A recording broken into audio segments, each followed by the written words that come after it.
It's the end of the season, and we're going to break down this past season by the numbers.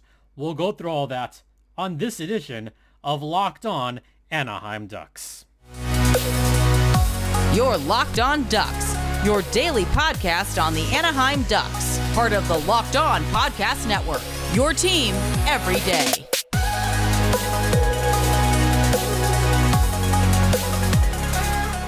Welcome to Locked On Anaheim Ducks, part of the Locked On Podcast Network. I'm your host, Jason JD Hernandez. I've been covering hockey for well over a decade. Thanks for making this your first listen of the day. A reminder, this podcast can be found free and available everywhere, including ad-free on Amazon and on YouTube, so hit the bell. All right, so I know on the video side, videos have not been coming out. There's going to be like an influx of episodes coming in really hot. Audio side still coming out as often as possible. So just wanted to peel back the curtain there. This week we have 5 full shows, and here's what we have on the docket for this week. So tonight, we're going to have a breakdown of this past season by the numbers. Then we're going to talk about prospects that are still playing as of right now. Then we're going to do what I've done every season, talk about former Ducks that are in the playoffs, give my official predictions for this year's playoff. Thursday is still Goals Thursday, so we are going to do that. And then Friday, we're going to open the mailbag. Yes, you heard that right. It has been so long since I have done that. We are opening the mailbag, so get those questions in. I'll tell you about that in a little bit. But first, let's get to it. Let's break down this past season by the numbers. And folks, it is ugly. It is really ugly. Let's start with a number that you all are probably familiar with by now. 58. 58 is the number of points, or standings points, the Ducks had this season, which was good enough for last place. Yeah. Last place in the league, only 58 points, 1 point away from tying a couple other teams. There was a couple teams with 59, one with 60. The Ducks, hey, you know what? They did it. They got the worst record in the league, which leads to our next number, 13. That's the number of regulation wins in the season. Also good enough for last place. Hey, what do you know? They're in last place again. And that's also, by the way, the number of consecutive losses the Ducks had to close out the season, and they needed to lose all 13 of those games to secure last place in the entire National Hockey League. So 13 straight losses, 13 regulation wins. That is not a good number, folks. So 58, good enough for last. 13, good enough for last. How about negative 129? The goal differential this season, also good enough for last place. You notice a theme here, by the way, folks? Yeah, this theme is going to come up a lot this season.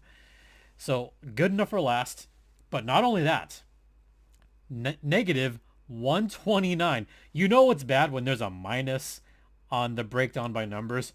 Minus 129 is the worst goal differential this century. Yeah, I kid you not, I had to look this one up. Worst goal differential in 23 years. The worst this century, and the worst since the 1999-2000 Atlanta Thrashers.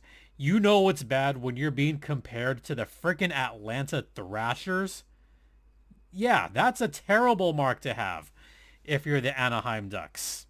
I can't believe it's been that long since a team was that abysmal on goal differential.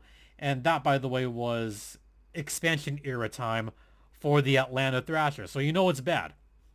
How about this other one that I've had a graphic for all season? So I'm just going to move over for about 10 seconds and just show you the final product. Bam. There it is. 3,207 shots. Good enough for last place in the league once again. And the most shots allowed by one team in a season in National Hockey League history. They not only broke that record, they obliterated that record by over 100. They are so clear past those other three teams that it's not even close. It's laughable, really. All right. How about this? Most shots allowed per game, 39.1. Also good enough for last. Also the most in National Hockey League history. The previous mark was set by the 1975 Washington Capitals, 38.3 shots allowed per game. And the Ducks toppled that mark by a lot. So 39.1, a new National Hockey League record. Yeah, not a good theme, folks. How about this number? 40. What do you think 40 means? I mean, yeah, the number of shots per game, it has to do with that. 40 is the number of games where the Ducks allowed 40 plus shots in a game. But believe it or not, that is not the NHL all-time record. That's the second most in NHL history. That mark belongs to that same abysmal 1975 Capitals team, who had 41 such games in 1975. Oh, and by the way, the Ducks allowed 39 plus shots in 49 games. Just to kind of, rub salt on that wound. So the Ducks aren't the worst in NHL history, but they were close. They were really close. How about this one? 23. The number of goals scored by both Trevor Zegras, who's right there, and Troy Vetchkin. Troy Terry, who is right here. That's right. Troy Terry. 23 goals this season. Love me some Troy Terry. That's what's up. So yeah, number of goals scored by Zegras and Terry, who led the team in goals. They tied for the team lead. But that is not the worst team leader in the NHL this season. Only a couple teams had team leaders with less goal. The Nashville Predators, Matt Duchene, had 22 goals. But the worst in that regard, the Chicago Blackhawks had team leaders with less goals. How about Radish? And how about, I can't believe I'm saying this name, Athanasiou. They each had 20 goals this season, and that was it. When Chicago's leaders have 20 goals each, you know it's bad. You know it's really bad. Part of that having to do with Patrick Kane leaving during the deadline. But still, I wouldn't expect Radish and Athanasiou to lead the team in goals. Didn't see that coming. Couple more numbers, then we'll head to the break. 65, the number of points scored by Trevor Zegras, which led the team. However, there's another number, 88, the number of penalty minutes for Trevor Zegras, which also led the team, which is concerning. I know there have been people that have said, who's going to be the next Anaheim Ducks captain? And there's been a small smattering of people saying, hey, Trevor Zegras is leading the team in points. Why not make him the captain? That last number is why. 88 penalty minutes. You don't necessarily want your captain to be the team leader in penalties. And I've mentioned this before. You want your team leader, your captain, to have a good rapport with the referees and the officials. And frankly, he doesn't have that yet. He really doesn't. I have said many times that I feel like Troy Terry could be a very capable captain. Mason McTavish could be a very good captain down the line, at least an alternate captain, because I feel like Mason McTavish is very mature beyond his words, and I could see it. Trevor Zegras still has to learn a few things. He's got to learn to control those emotions with every game. And I think he's going to get there. But Z is still young, folks. But he does need to limit the penalty minutes, because 88 to lead the team, that is kind of a lot. So there's some numbers to break down the season. And I have a lot more. I came with this one prepared. I have a lot more numbers I want to talk about.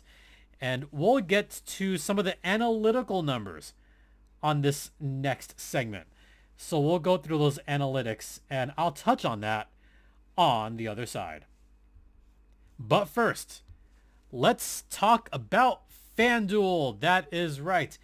FanDuel is the official sports betting partner of the Locked On Podcast Network, and it is time for the NBA playoffs and the NHL playoffs. You got three-pointers, slam dunks, defensive star plays.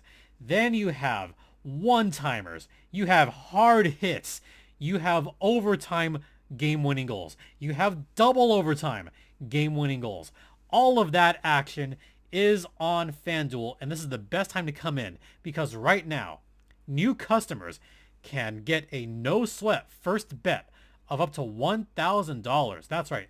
A no-sweat first bet of up to $1,000 back in bonus bets if your first bet doesn't win. Just go to FanDuel.com/LockedOn. Once again, don't miss your chance for a no-sweat first bet of up to $1,000 back when you join FanDuel today. Once more, FanDuel.com/LockedOn to sign up. FanDuel is the official sports betting partner of the Locked On Podcast Network. And please, folks, gamble responsibly.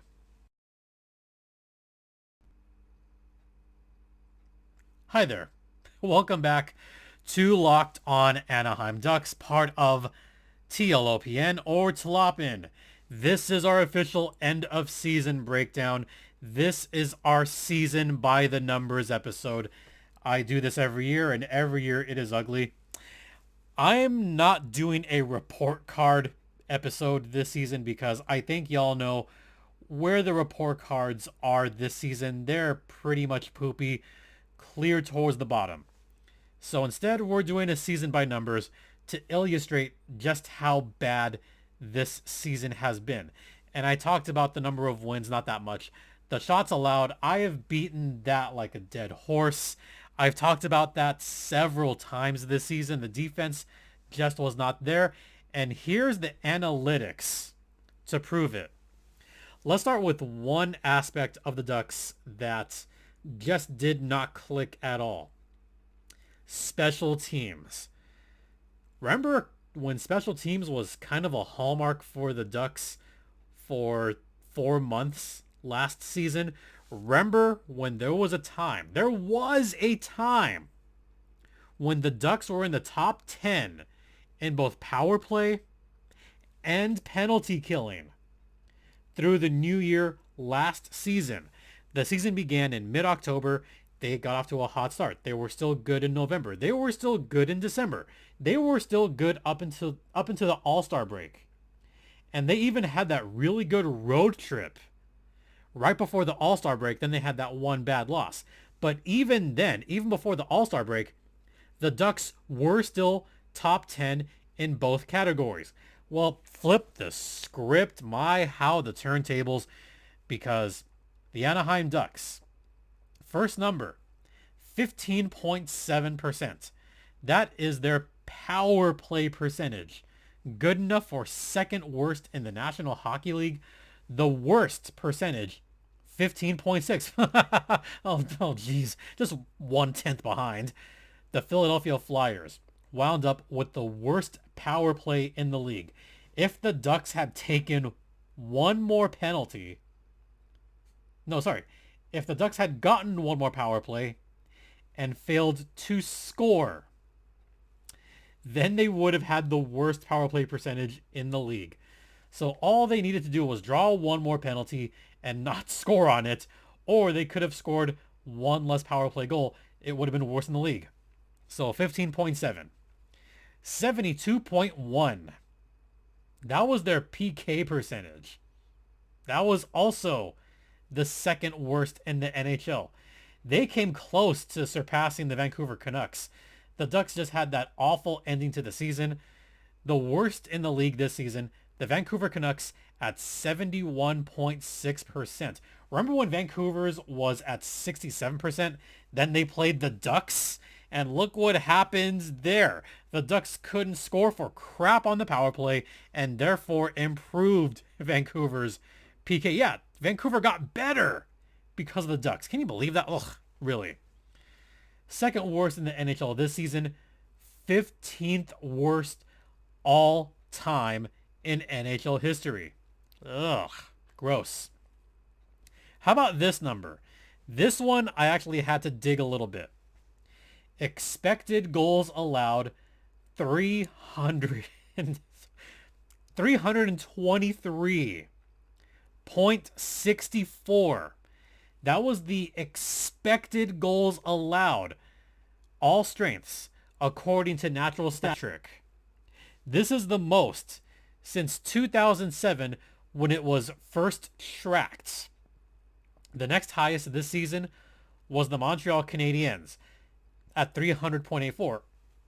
But a lot of teams had inflated expected goals allowed numbers this season because the pace was higher, goals were higher, and overall, just the expected goals were much higher across the board. So the fact that the Ducks were the worst on this one might be a little bit skewed, might be a little bit inflated. Gee, if only there was a stat to determine just how bad this was. Oh, wait, there is. Also on that stat trick. How about 40.30? Expected GF percentage. Expected goals for percentage. What that is, the XGF percentage is the expected number of goals versus the expected number of goals allowed. And the Ducks were by far the worst this season, and it wasn't even close. 40.30 expected goals for percentage. Worst, good enough or worse in the NHL this season. And according to Nat Statrick, the second lowest in history, well really in history, since 2007 when it was first tracked. The worst. In the past 16 seasons, that mark would go to the 2015 Buffalo Sabres. That team was bad, by the way. That was a team that was, I don't want to accuse anyone, but they might have been tanking 39.72%. They were last. They wound up with some guy in the draft by the name of Jack Eichel. Yeah. The Sabres were bad. 2014 Sabres, 42.21%. But over the past 4 seasons, i.e. the Dallas Eakins era, the Ducks expected is about 43%. But that is not the worst in the past 4 years. That mark would go to a certain team. I'll help you out here. Phoenix. The 2017 Coyotes, 42.23. The 2022 Coyotes, 42.57. This year's Coyotes, 41.05. Over the past 4 seasons, the only team with a worse expected goals for percentage was the Coyotes. Just thought I'd throw that out there. How about another just really stupid number? 1,371. That is the number of high danger chances allowed by the Anaheim Ducks. The defense was just a sieve all season. And 1,371 high danger chances allowed in a season, that is far and away the most in the National Hockey League. The next highest was the Habs. The Montreal Canadiens had 1,215 high danger chances allowed, and the Ducks are clear above them. They're 150 plus clear of that mark. They just allowed too many high danger chances. Opponents got in the slot with ease. Opponents got right along the crease with ease.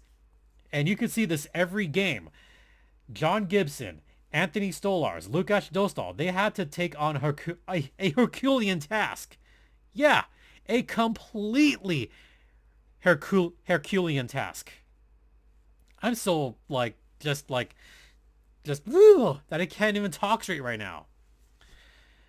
But it was bad. It was just unfathomable how bad the Ducks defense was. But I'm not going to blame the goaltenders because there's one more number that I got to point out here. The high danger chances allowed was a lot. But try this number. 82.57%. That is high danger save percentage. That's the 13th best in the National Hockey League. Whoa, whoa, whoa, whoa, whoa, whoa, whoa, wait a minute. You're telling me that the Ducks by far had the most high danger chances allowed, completely worst in the NHL, but when it came to high danger save percentage, they were 13th best in the league? What does that tell you? That tells you that John Gibson saved their ass. That tells you that Anthony Stolarz saved their ass. That especially tells you that Lukáš Dostal saved their ass. Time and time again. So when you tell me that some of this was John Gibson, no, none of this was Gibby's fault. None of this was Stoley's fault. None of this was Dostal's fault. None of those goalies should be to blame. In fact, that is even more of a reason why you should give John Gibson a gold-encrusted taser and just let him have a few minutes alone with his teammates. It's as if Gibby would say, how dare you? Like, you're making me look bad. But no, Gibby should not look bad. Based on the microstats, based on some of those analytics, this was not a terrible season for John. Like, Gibby tried. He tried his best.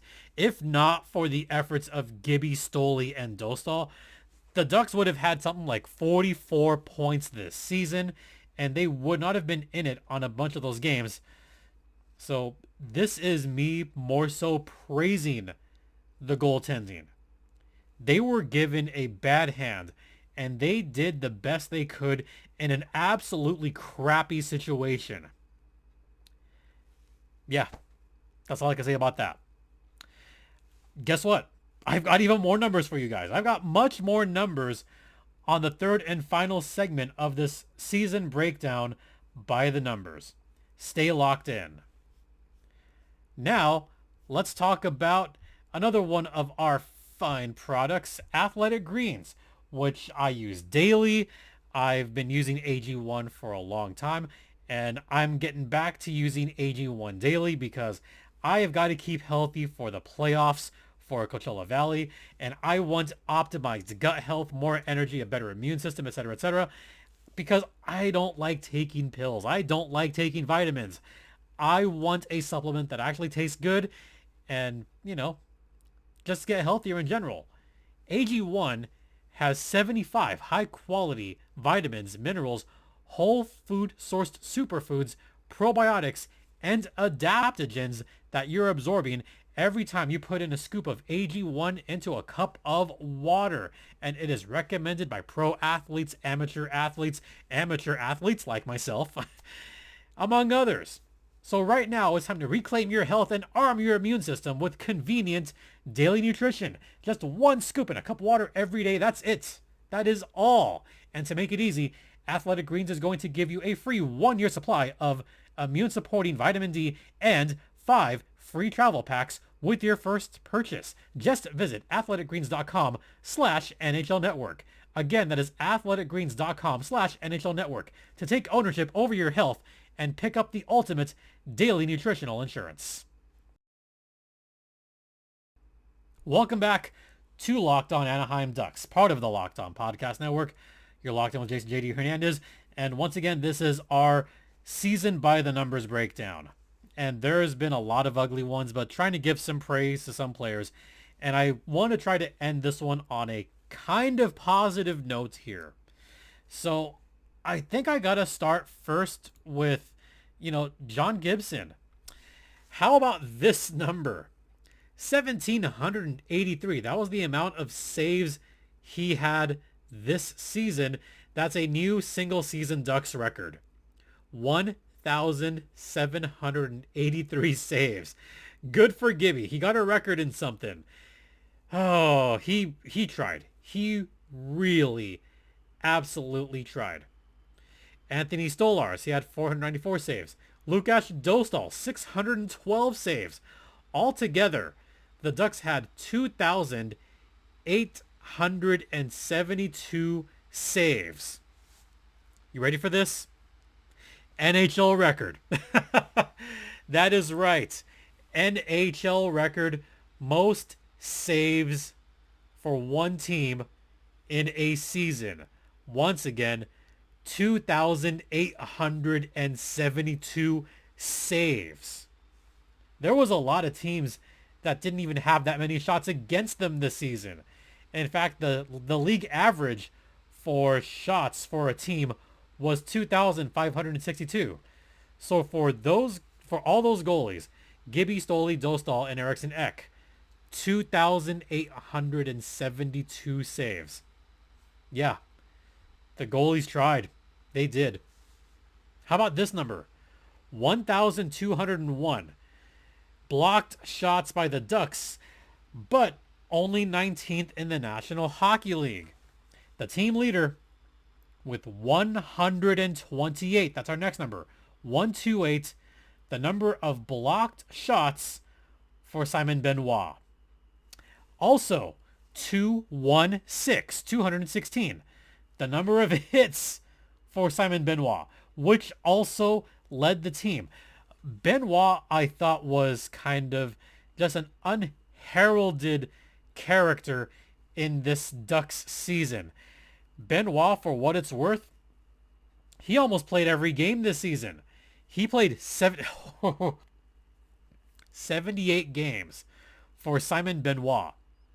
This was someone that was supposed to be among the leaders for the San Diego Gulls.